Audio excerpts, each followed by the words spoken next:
సాక్షాత్తు ఆ అమ్మవారే ఆహ్వానించిన తర్వాత ఎళ్ళకుండా ఉంటామా చెప్పండి. సో, ఈ మధ్య నేను చాలా టెంపుల్స్‌కెళ్తున్నాను. అవన్నీ గూడా అమ్మవారి టెంపుల్సే అవుతున్నాయనమాట. ఎందుకో అట్లా కుదిరిపోతుంది. అన్ని అమ్మవారి టెంపుల్స్‌కే ఎళ్తున్నాను. సో, మళ్ళీ వచ్చేసి గోవిందునికొచ్చామనమాట. 2 డేస్ బ్యాకే మా ఫ్యామిలీ అందరితో కలిసి కోళ్ళని తీసుకొని ఎళ్ళామనమాట.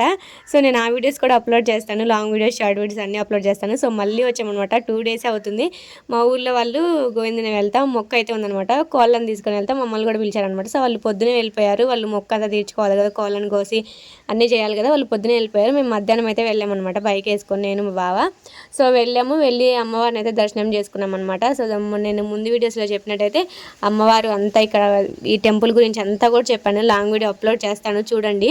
సో, మా ఫ్యామిలీతో వెళ్ళినప్పుడైతే తీసాననమాట. ఇప్పుడు ఓన్లీ షార్ట్ వీడియో అయితే తీసుకున్నాను. సో, ఇంక ఇక్కడ బయటకొచ్చేసి అమ్మవారి దర్శనం చేసుకొని, కొబ్బరికాయ కొట్టేసుకొని ఇక్కడ బయటకైతే వచ్చామనమాట.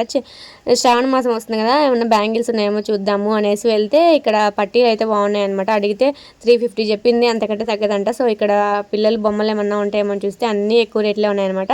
సో, మా వాడు చిన్న ఫ్యాన్ ఉంటుంది కదా! అది కావాలని ఏడుస్తున్నాడనమాట. మనం 30 డేస్ బ్యాక్ వచ్చామని చెప్పాను కదా! అప్పుడు కావాలని ఏడుస్తా ఉంటే వాడు ఉంచాడులే అని తీసుకోలేదు. మళ్ళీ ఇప్పుడైతే తీసుకుందాం అనేసి వెళ్ళామనమాట. సో, ఫ్యాన్ తీసుకున్నాం. ఈ బొమ్మలన్నీ చూస్తుంటే ఇవన్నీ వచ్చేసి 100 రూపీస్ అంట. కానీ అవన్నీ కరెక్ట్‌గా లేవన్నమాట. ఆ స్టిచ్చింగ్ అవన్నీ కొంచెం కొంచెం ఊడిపోయి బాలేవు. సో, అందుకనేసి తీసుకోలేదు. వీడియో ఎలా అనిపించిందో కామెంట్ చేసేయండి. అంతే ఈ వీడియో. Bye guys.